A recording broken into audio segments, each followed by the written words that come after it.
Pet Life Radio. This is Pet Life Radio. Let's talk pets.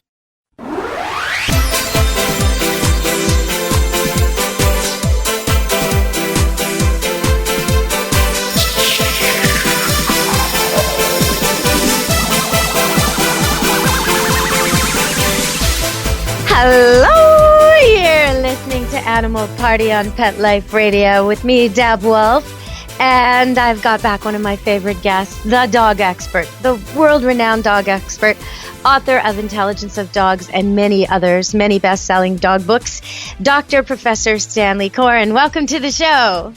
Woof. I've had you on so much, I don't even have to read your byline. I know it off by heart now. So you know what? I was planning to interview you today and talk with you about whatever, bring up some interesting topics like how dogs behave when they're on steroids and whatnot, how medicine can affect behavior and things like that.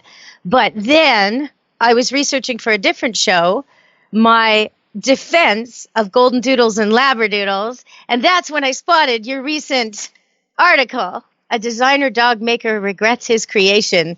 So, well, unfortunately, I have to use the word Trump, but that trumps what I was going to talk about. And we're going to have to talk about that because, well, I've bred dogs since 2005, golden doodles, also standard poodles, and recently in the last 3 years, labradoodles. And I've always offered free lessons with all my dogs. And it's almost never required. They're so good. They're so trainable. They're so well suited to their new families. So I read this stuff, this guy who created the labradoodle, and I did go through his little article, the original New York Times article, with a fine-tooth comb highlighting all the things I disagree with. But I think he's off his tree. And the fact that he thinks, well, he says he tried 33 standard poodles and could not train one of them for service, tells me he could not have a job at Camp Good Dog. He must be the worst dog trainer ever. So I don't know what's going on here. I can train standard poodles to do almost anything, including service. And years ago, I had a long conversation with Bill Thornton from the BC Guide Dogs about that. And we both agreed that they're ideal for service. They're just not ideal for the typical training program designed for labs and goldens. Well, yeah, because they're smarter. But, they're so trainable. Think of the circus. They're so trainable. I've got a poodle detecting seizures for a little girl. I've got a poodle doing separation anxiety work for a person. Hanging out with this person who has PTSD real bad from really bad trauma. And another one that visits hospitals. There's no reason they can't work. So I put it to you, Stan, do you really think that poodles and doodles are a problem for service?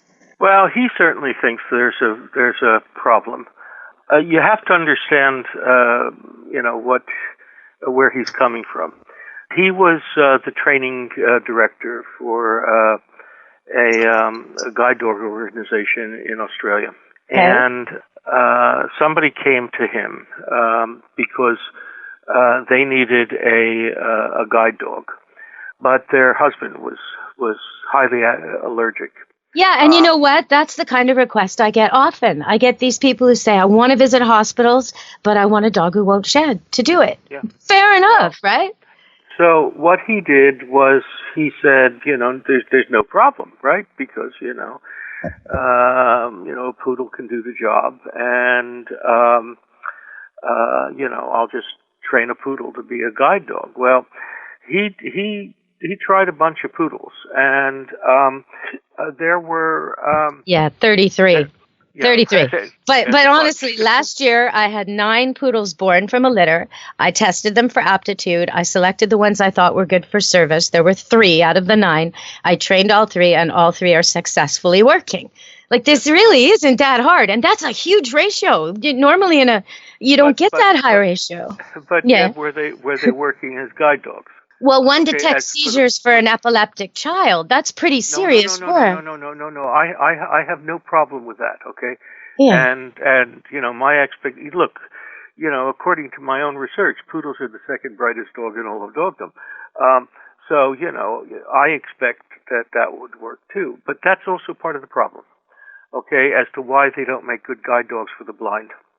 And the reason is that they remember.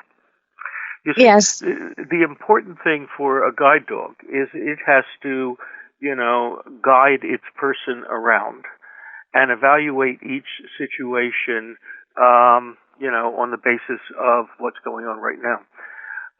But the problem with the poodle is that it's too bright. It looks at the situation and says, hey, wait a minute, the last time I was in this situation, there was something which startled me. And so it starts to act wonky and hesitant. And of course, that reflects, that makes them less reliable as a guide dog. For service dogs, the handler is there and is guiding all the time. But for a guide dog for the blind, not so much. Okay, so if the dog remembers that this situation was, spooked than the last time, they're going to act spooky, and that's the kind of a thing which these seeing eye dogs, the trainers just can't allow it. So that's what. Okay, but I do have to say this little girl that I placed, Joy, over on Vancouver Island, the child that she's working for was too young to be eligible for a service dog. By the time she would be eligible and then waitlisted and come off the list and get her turn, she would have graduated high school.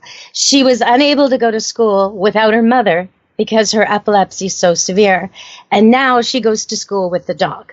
So the dog is working. Like that's, I can't think of a bigger job, No. As I said, I have no doubt that poodles can be service dogs. It's just, as in many such situations, I think it's about cookie cutter training. You can't train a poodle like you train a lab. You just can't.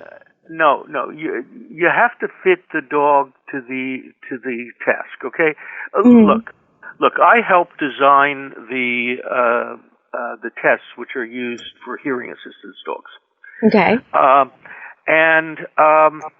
One of the things which we found is that if you use the same kinds of items that you would use for picking out a guide dog or a handicapped assistance dog or that sort of thing, you don't get good hearing assistance dogs. The reason is that to be a good hearing assistance dog, you have to be crazy, okay?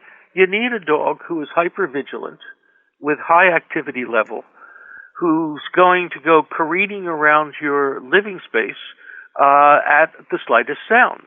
And so, and that's death for a guide dog for the blind or for a handicapped assistance dog.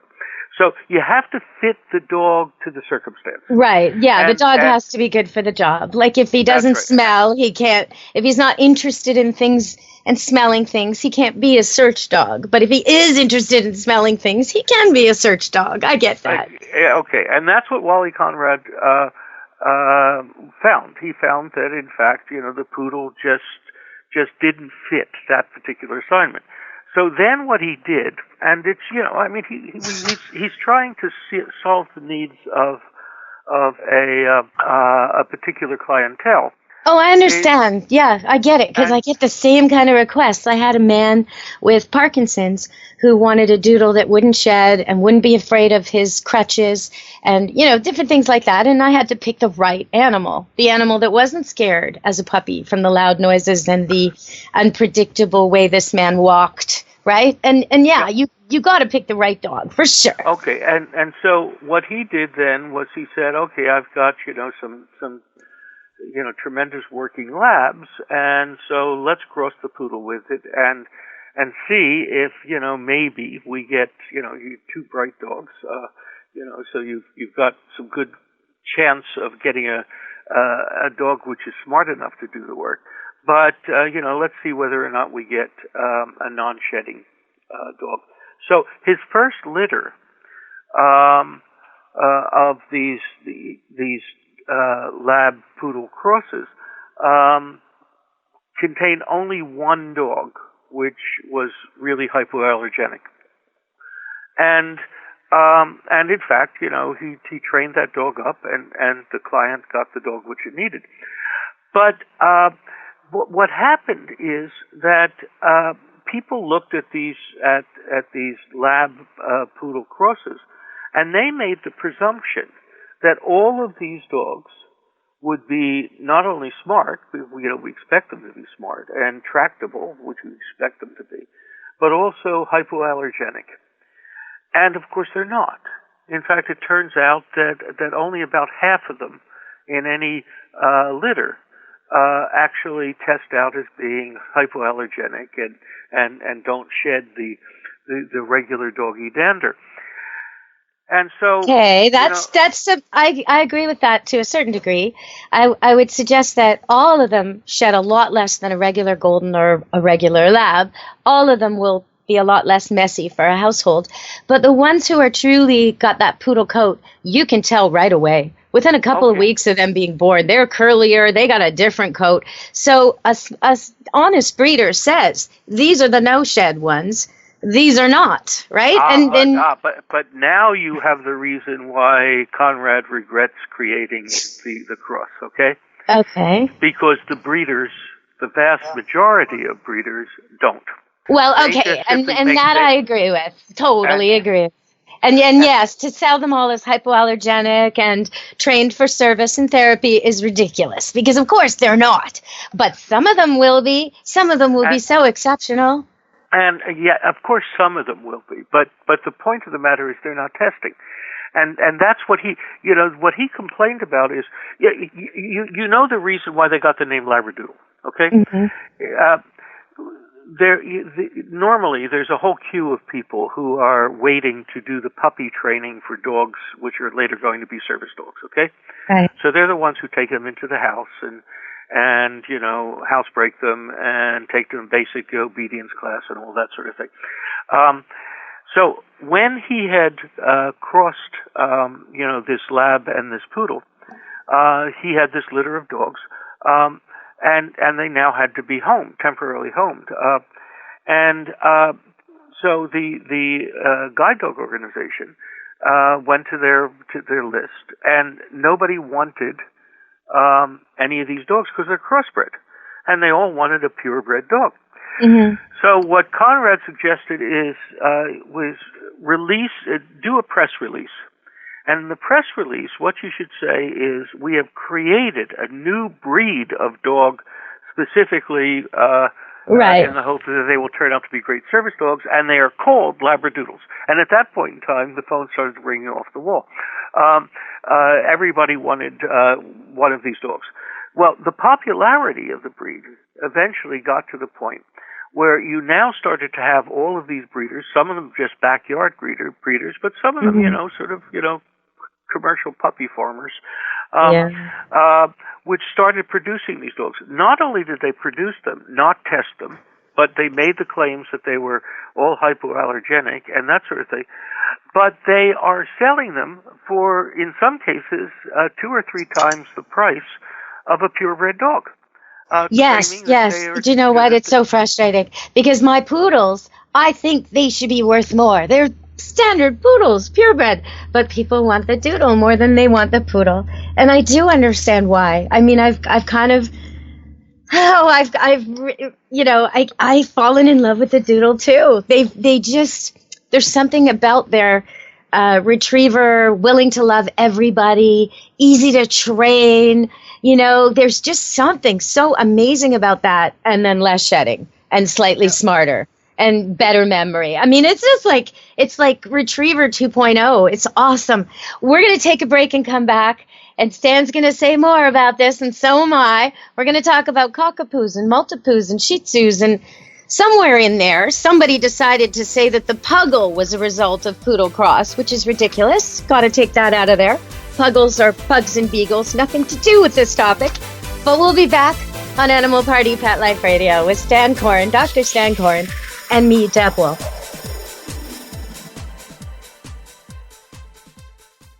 Does your dog itch, scratch, stink, or shed like crazy?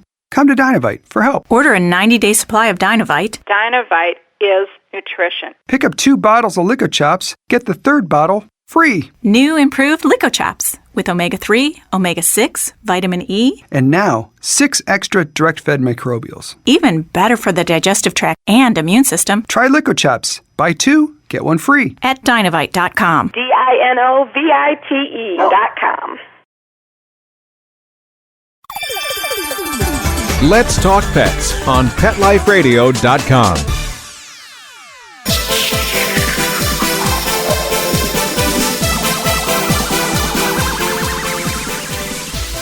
Okay, so this is Deb Wolfe. Hello. We're back on Animal Party Pet Life Radio.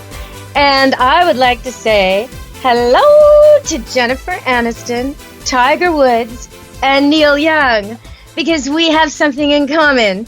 Well, Neil Young is actually a distant relative of mine. But besides that, Jennifer Anniston, Tiger Woods, and Neil Young all own labradoodles. And so do I. Da, da, da, da. So they could have any dog in the world they want, and yet they choose a labradoodle. And I know why. You know, when Dr. Coren, when I'm talking to people who come to buy them, often they ask me which ones are non-shedding. And I ask them, do you have allergies? And if they say, oh, yes, it's extreme, I say, you should put your name down for the poodle that I'll be breeding later in the year. They are not going to shed. I can guarantee it, 100%. But if your allergies are not that severe and you want a dog who just sheds less because you're going to vacuum less and things like that, then a doodle might be right for you. And oftentimes they say, we do have allergies, but they're not extreme, they're not severe. We would like the least shedding doodle. And then I show them the least shedding doodle. And those dogs won't shed. They won't. But I don't guarantee it the way I guarantee the poodles, obviously, right? But they won't shed. The curliest ones will not shed, and you can tell who they are. There's one right now for sale, a golden doodle born in August. His name is Curly, that for now. His brother Rusty will shed. Curly will not. And when people look at them and I tell them that, I say, well, Rusty will shed. He's the red one. And Curly, the curly one, he will not. But Curly is going to need professional grooming. You're going to have to spend some money on clippers or send him out. Rusty probably won't need much, maybe a scissor clip now and then. And sometimes they go for the one that's going to shed a little just because it's easier. It's still a lot less than a regular golden. So I just wanted to say that about the hair. I still find them amazing. And if you are looking for a non-shed doodle and you're not coming to an honest breeder, pick the curly one. Pick the curliest curly one. That's the way to go. Okay, so Stan, we were talking in the article. We talk about cockapoos and multipoos, and some of what he's criticizing to me is criticisms similar to those I've had before, like when the Bud movies came out or the Dalmatian movies came out, and all of a sudden everybody wanted to breed. All that kind of jump on the bandwagon, make the money fast people wanted to breed that breed, and they kind of wrecked that breed for a while. What was a really cool sporting dog became a really noisy, irritating dog, the Dalmatian. And what was a really wonderful, loving golden retriever became a dog plagued with epilepsy and problems. And that's because they weren't good breeders. They were inbreeding and just trying to max out on the money. So I see that happening with doodles, but it happened with those little guys. What are those little guys? Oh, I'm thinking Havanese it happened to, and it happened to, I'm just trying to think of them, the little stub-faced, tiny, I don't know why it's slipping my mind right now. Not the Toulier. No, more popular all over the west end of Vancouver. Tiny little... French? Yes, Frenchies, exactly. It happened to them too. So it can happen to any breed that becomes massively popular, I think. Well, yes, but you have to understand that there's something else going on over here, and that is that a lot of people simply want a dog which is totally different, which they can say to everybody, well, this is a designer dog, and you don't see very many of these things. And for the, all the doodles, I mean, you have to remember the first doodle wasn't a doodle, it was a poo, okay, which is the cockapoo. Well, even when I started breeding golden doodles, they didn't call them that. They called them golden poos. It's a pretty new breed. It's not that old, No, but the point of the matter is that everybody wants these sort of designer dogs. And a lot of them are crossed with the poodles because people are looking for that hypoallergenic coat. But a lot of them are just nonsense. I mean, now you mentioned the puggle, okay, which is a cross between a pug and a beagle. Okay, Yes. so you gotta understand, both breeds are very sociable, and I think in some respects the beagle may be the most sociable dog in the universe. But the point of the matter is, in terms of their working and obedience intelligence, I mean, the beagle is 7 from the bottom, and loving dogs. Oh, pugs are no genius, though. Pugs are dirt and smart. that's right. And pugs are in Dumber. the bottom, are in the bottom third of these things. So Like, it takes you so long to teach a pug its own name. I mean, it's ridiculous. That's right. So, and in addition to that, they have the great additional fact that they snore. So, I mean, why would one cross a pug and a beagle? I mean, obviously they were looking for a not very trainable dog that snores. You want an escape artist with skin problems. That's why. I mean, it to me, when I saw this emerging on the horizon, I was forced to laugh. I mean, like, oh my God, what? Okay, so here's a funny one. What about the Bernedoodle? I mean, the hairiest, most shedding creature, gigantic, crossed with a dude. Like, you're going to get such an allergy issue. Are they nuts? That's not going to work. Well, and in addition, you're going to get hip problems. I mean, for sure. Yeah. Because the Bernese became so popular that, again, and what I noticed you said earlier in the show, which I liked, is you kind of made it as if there's a difference between a backyard breeder and a puppy mill. And I think oftentimes people use the term backyard breeder to refer to anybody who's not ethical. And I don't see why that would be, because the home where you breed 1 litter or 2, maybe even 3 a year, and you're devoted and your children are involved and some of the action is in the backyard, that's so much preferable to factory-style warehouse puppy mill. I mean, really. And in fact, now the puppy mills have got it where they broker out the dog. So you go to some nice little suburban family that never knew this dog, doesn't have all they've got is puppies for sale. You think the dog was raised there, but it wasn't. It was brought in from somewhere. And so it's really tricky. You definitely want to meet parents. You definitely want to meet relatives to this dog, see other puppies, check out the breeder, make sure there's reviews. I mean, in my case, because I have the boarding kennel, I'm licensed, I'm open to the public. It's an open book. We're voted best kennel in Maple Ridge every year, including this year. I've been doing it since 2005. I've got puppies still alive from my first litter. I mean, there's a lot to go on with me. But if you're in another part of the world and you're looking for a breeder, you should be able to call a vet that will talk about it. You should be able to call someone who bought a puppy last year, You should be able to meet an adult dog or meet some parents or meet some relatives at least. If that's not possible, then they're not being honest with you. Well, but you have to recognize, Debbie, that you and I are very different when it comes to sort of the general public. I mean, when I lost my old Nova Scotia duck tolling retriever, my dancer, who, by the way, had he lived for 1 more week, would have been 16. Amazing. And I usually don't repeat dog breeds, but, I found myself that, I was missing him so hard that I just needed to have another toller. It took me close to 18 months to decide on a breeder and, which I was going to use, because I'm very careful to pick out the sire or the dam or both, which has the qualities that I want. And, and in the end, I feel that I got lucky. But of course, it cost me. It cost me in part because this breeder is very, very good. And one of the dogs of her breeding, took best in breed of tollers at Westminster Kennel Club. So immediately her waiting list, zoomed out across the nation, and her prices went up. So but she's also incredibly conscientious. I mean, she vets you and decides whether or not you're going to get one of her dogs, which was fine by me. Well, But- it's the same for me. Like right now, I have a puppy that was bought by some people on Vancouver Island, but then they had some health problems, so they weren't able to collect him.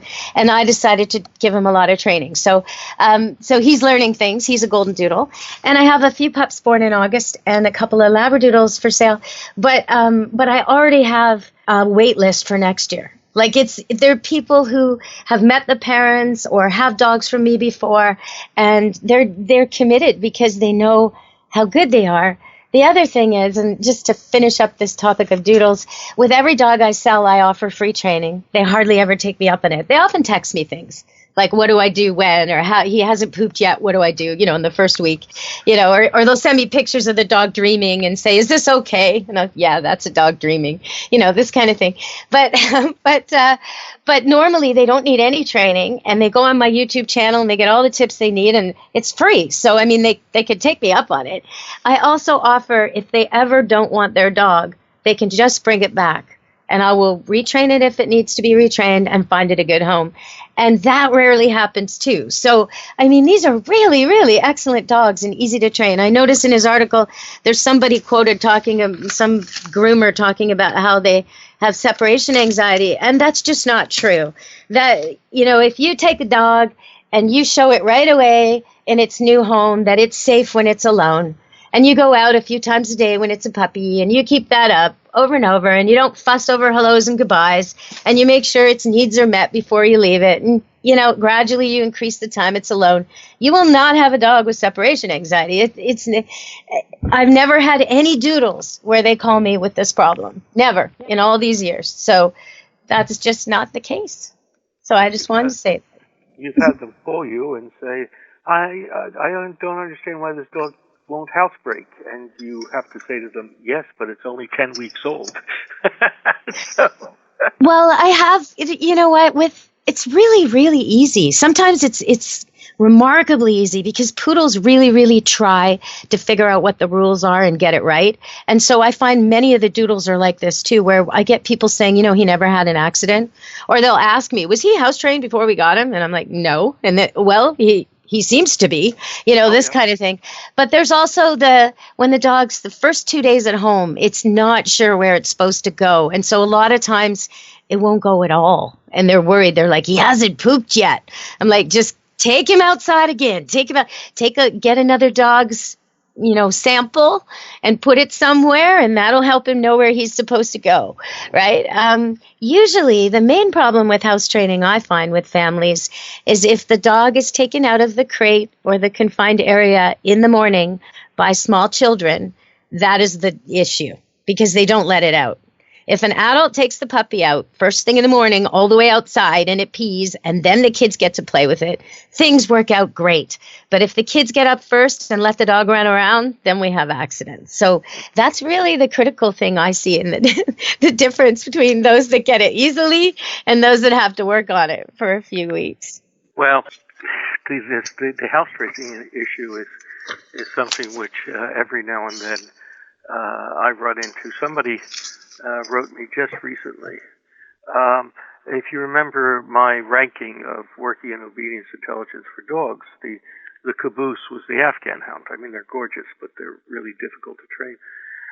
And a person wrote to me and said, I just ran across your intelligence list. I wish I would have had it before. I got an Afghan hound. And he said, it took me 3 years to housebreak him. Oh, my gosh. And the man who we were talking about, he works for a humane society.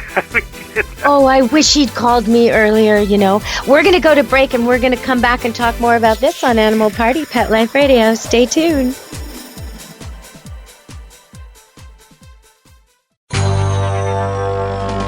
It's designerpetsweaters.com. Hand-knitted designer sweaters for your precious pup or cool cat. Beautiful couture patterns for your pets, including custom-knitted formal wear, casual wear, yachting, and even sports-themed. Many designer pet sweaters include feathered tammy hats, top hats, and a lot of sparkle. Each sweater includes leg loops, front paw sleeves, and leash opening. Visit designerpetsweaters.com to order your four-legged fashions today. Your pets will stay warm for the winter and be runway ready. Large or small, we fit them all. designerpetsweaters.com. Let's talk pets Let's talk pets on Pet Life Radio. Pet Life Radio. PetLifeRadio.com.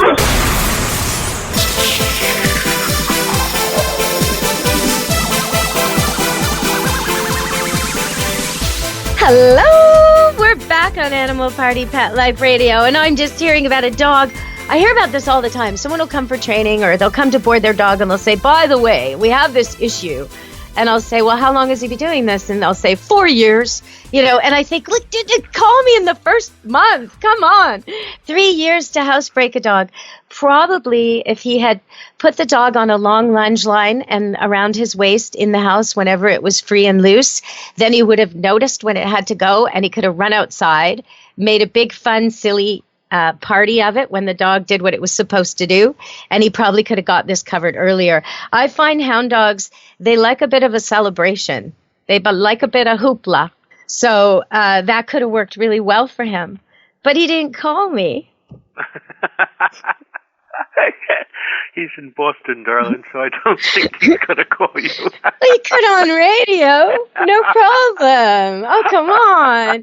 Yeah, that's what Facebook's all about, and the internet and everything. I'm reachable. If you're out there somewhere and you have a really hard problem to solve, just get a hold of me. There's my YouTube. There's my Facebook. Camp Good Dog Facebook has pictures of these puppies I've been talking about, by the way.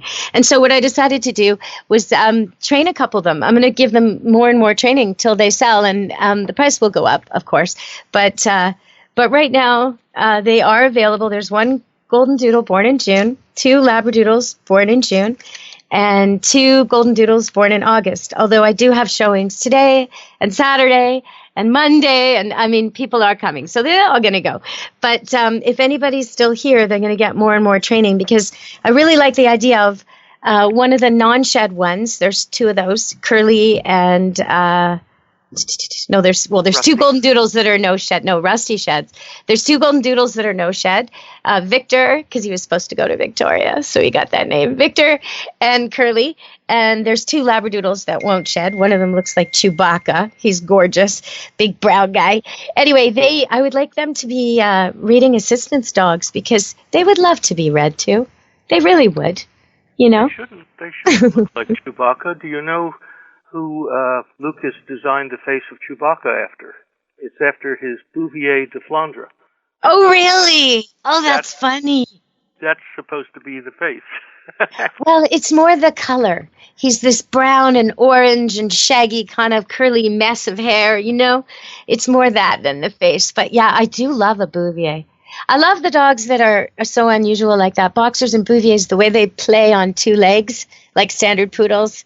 It's like watching reindeer in the snow. I just love watching them play. The dog of my college years was a boxer, and was also the only female dog that I ever owned. And she had a problem, and the problem was that she was small for a boxer, only about 55 pounds. Okay. And but she was exactly the right height to hover over a coffee table. Oh, yeah. And she loved bourbon. And you couldn't put a glass of bourbon down over there. If you did, and turned away, you'd hear the clinky of ice cubes. And the thing about it is she was only 55 pounds. So, she took this one drink, and then, the way the dogs circle around a couple of times before they lie down, she'd walk into the middle of the room and just topple over. Oh, no. Snore. See, I have a dog, a blue heeler, that loves coffee. And my old blue heeler, like you, I thought I would never repeat breeds. And then I found myself driving along and I would see someone with a blue heeler and I'd be like, why does he get to have one? And I'd be almost tearful, right? And I'd be petting other people's blue heeler. I was like, okay, enough's enough. But I didn't go look for one. Both my blue heelers were complete total rescues as adult dogs. But I like to do that. I like to rescue dogs.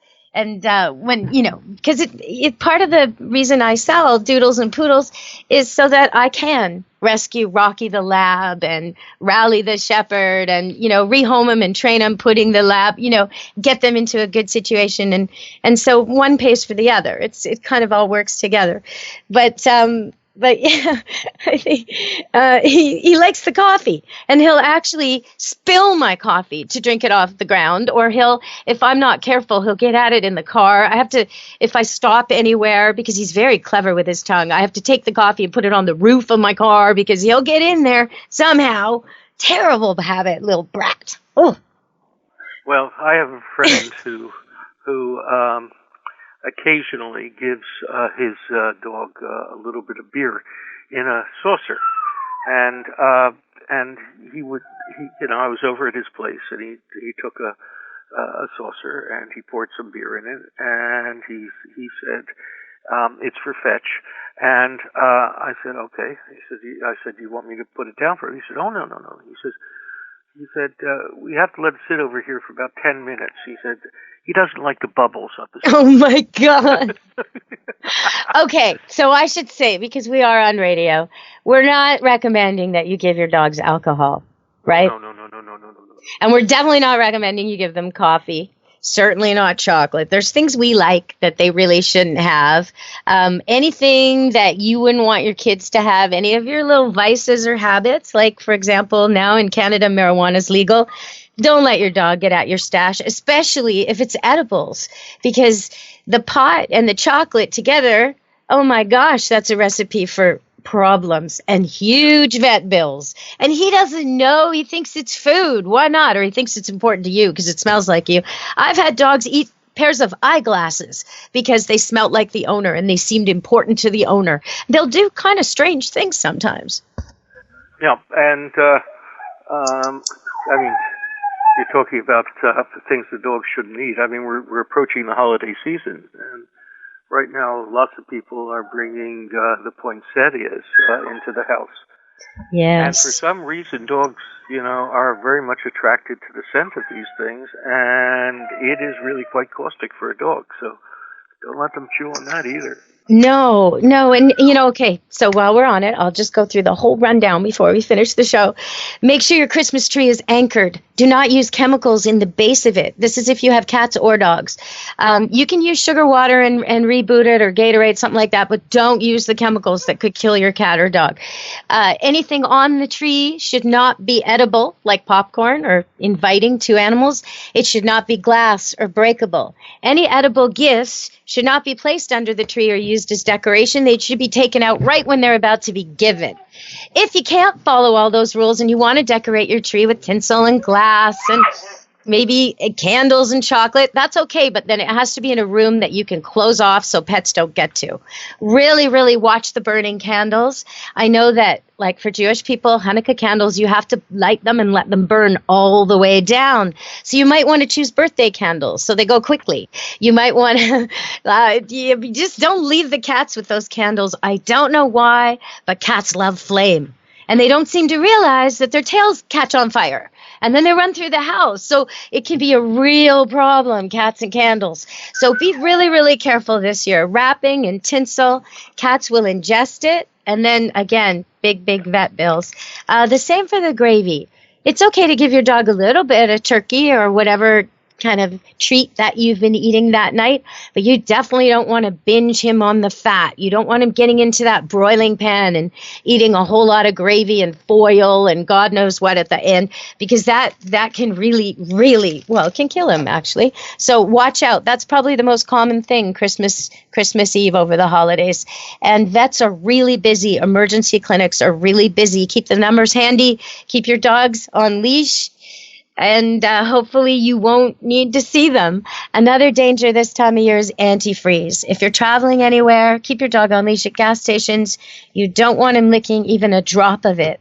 A very, very small amount can kill a large dog. So watch out for all that. I want you all to be safe. And if you're looking for what to give this holiday season, I did do a show last week with Stacy Mantle, and we ran through some of the best pet gifts and pet sites for treats and food and beds and all that kind of stuff.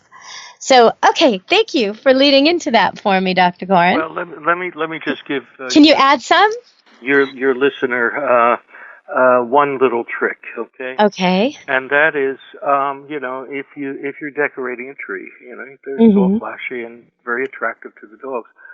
A really simple trick is to use your exercise pen and put it around the tree. And that keeps the dog away from it. You get to see it. I see what you mean. The X pen, the cage, but not. It won't work for cats. Everybody, cats jump over. No, cats are different. Cats you can't put tinsel up because it then kills them because they get it in their intestinal system. No, we're talking about things that say woof in the night. Well, cats are also susceptible to the poinsettias and the lilies. And so if, watch it, make sure the plants and flowers you pick are not toxic to your pets this time of year. And there's some hidden ones which people tend not to know about. Anything which is sulfur cured, so you can't give them raisins. Right.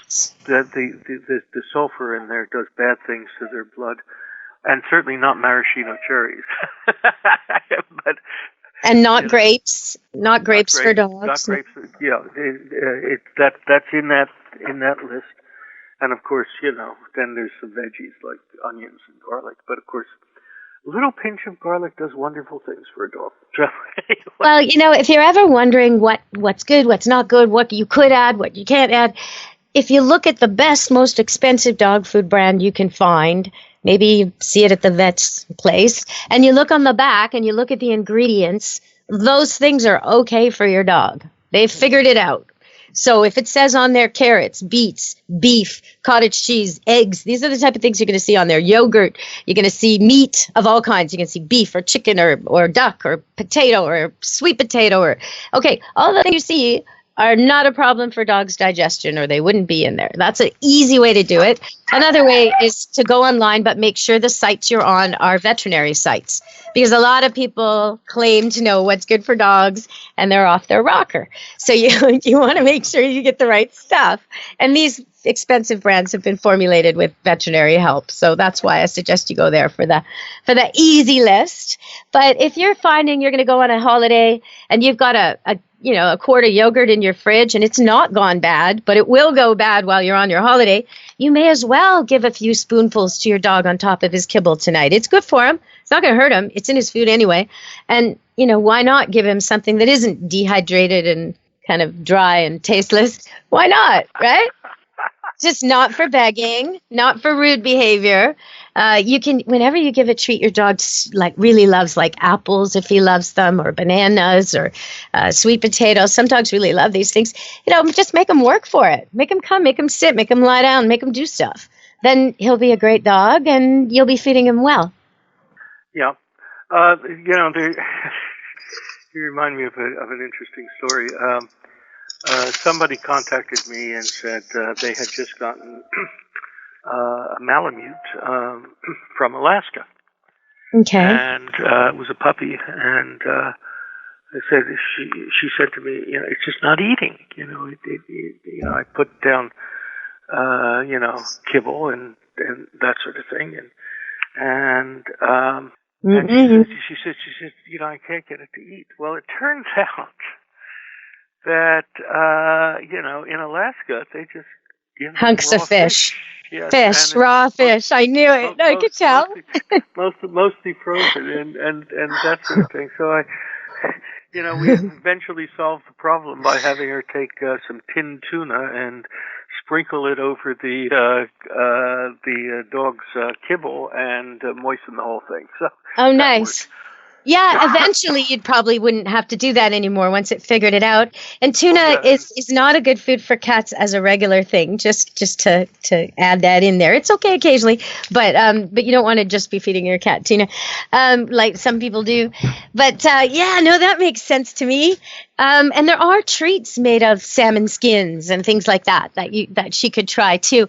Whenever somebody tells me, and I get this often at Camp Good Dog, someone will come with this really fancy dog and they'll want to show me the papers and they'll be like, oh, and I bought him from Germany, or I bought him from Hungary and I had to wait 3 years. And I mean, yeah, good. But it means that the Hungarian breeder selected the one that he was least proud of to send on its journey, right? Because it won't come back. Yep. And then it went on a journey that was really not very pleasant and could ruin any dog, probably, if it was onerous and difficult or timed at the wrong time of the dog's development when he's learning to fear things. So really, could you have bought a better dog here? Probably.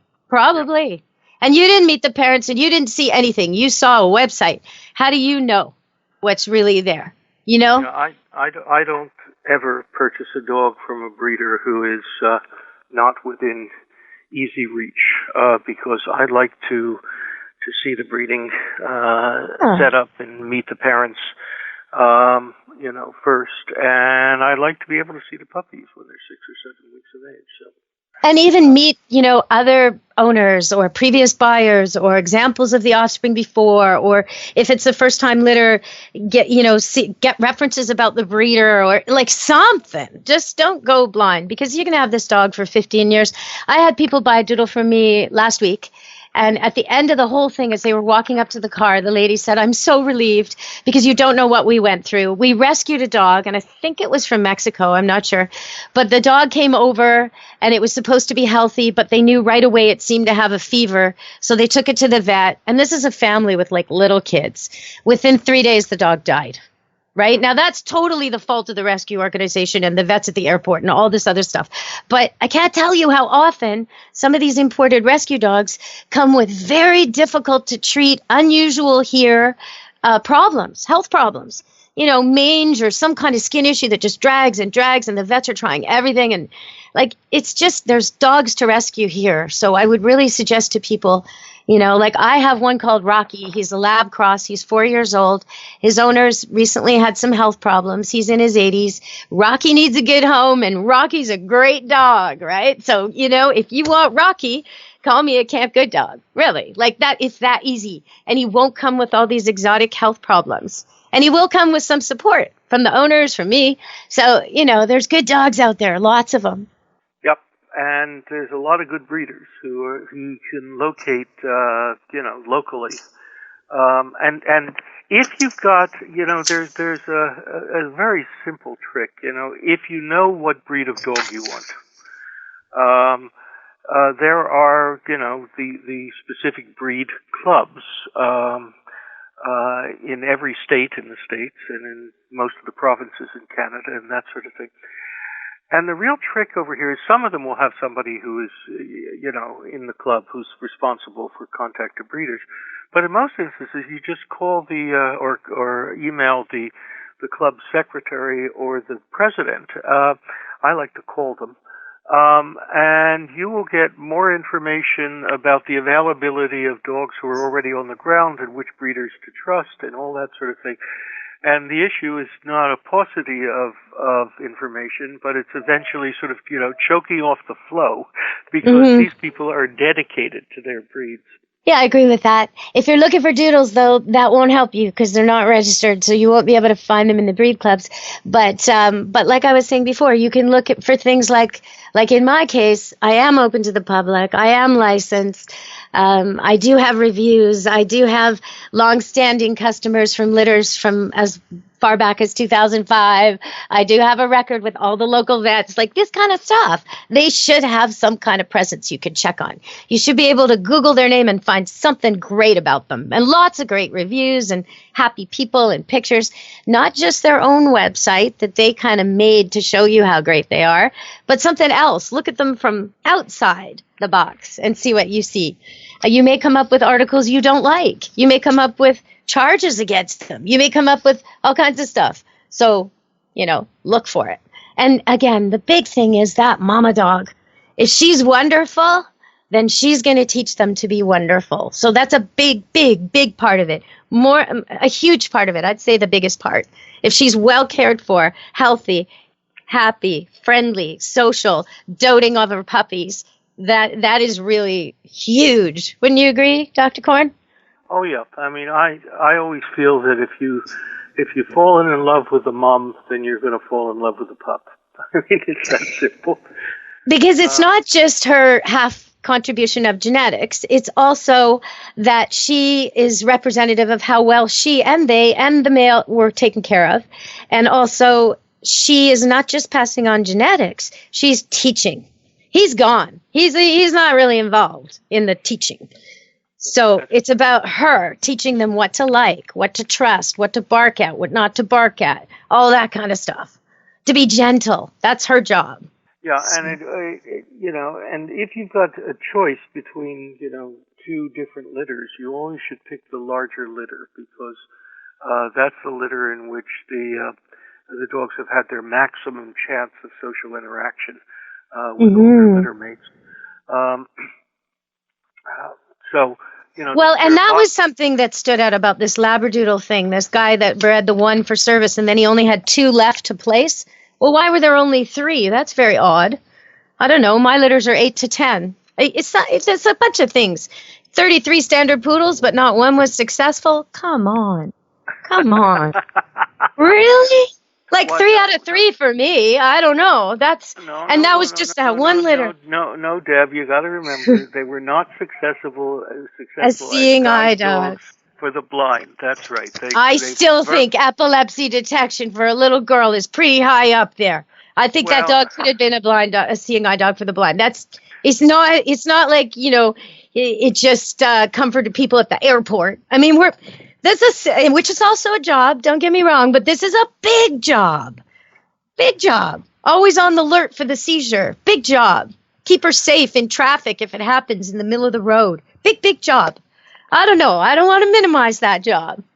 That little 45-pound poodle has a gigantic job, Look, I have trained a number of dogs like Jack Russell Terrier to be hearing assistance dogs. Oh, I could see that. Yeah. I would not pretend for a New York minute that I could train that dog to be a guide dog for the blind. So, oh no, I don't think I could train it to be a blind dog. I think Bill Thornton could. That same puppy easily. It was, oh man, that was a good dog. But okay, if you're interested in Doodles and you love them like I do, you are not alone. Apparently, the Facebook site for people who love labradoodles, let me get this number right. I think it's in the thousands. 27,000 likes on I Love My Labradoodle. So it's not just me, and it's not just Jennifer Anniston and Neil Young and Tiger Woods. It's 27,000 other people on that one site. I'm sure there's like Labradoodle Love site and all kinds of other sites. Never mind the Golden Doodle site. So if you want to see cute golden doodles and labradoodles playing on my farm, check out Cam Good Dog on Facebook. If you want any of the training tips I've talked about today, then you can see me training dogs and do it yourself. Just watching. Deb Wolfe YouTube is my channel, and it's brand new. So I'd love it if you subscribe, because it's so new I haven't even made a request there for people to subscribe. The more you subscribe, the more new videos I'll post. So there's everything there. Come sit, stay, heal, house training, and then tricks and games, and go find the car, and go find the ball, and go find the child, and hide and go seek, and all that stuff. So check it out, Deb Wolfe Pet Expert on YouTube. And Dr. Conron, would you like to give out any information about maybe an upcoming book or where they can look for you? Well, the best place to find me is that I have a website, a blog site on the Psychology Today site. It's called Canine Corner, and it actually just recently won the Maxwell Medal of Excellence for the best educational blog on dogs from the Dog Writers Association of America. So if they want to find out the newest stuff coming out on dogs, It's a site where you get to see the latest science on dogs, and it's written in a way that real people can actually read it and understand it. You know, that's kind of not your first Maxwell, right? No, it's because with me, I got a Maxwell way back in 1997, I think, and you were my guest on that show. Yep. When I won Best Pet Radio in America. I won it 3 times, but one of the shows I won it with, you were my guest. So you're not new to the Maxwells, and neither am I, but it's always an honor. Dog Writers Association of America, they only give those awards to the best stuff. So check out Canine Corner with Professor Dr. StanCoren. And thank you so much for joining me again today. I'm sorry if I was a little bit aggressive in my defense of the best dogs on earth, the poodles and the doodles. Well, I expect that when I see you the next time, you're going to give me a hug, and that'll make up for all of this. I'll give you a hug, but I might have a doodle with me. That's okay. I'll pet you. Okay, thank you so much. It's been great. All right. Take care. Okay, everybody. So, from Dr. Professor StanCoren and me, Deb Wolfe, and from Animal Party and Pet Life Radio, be good to your animals. Let's Talk Pets, every week on demand, only on PetLifeRadio.com.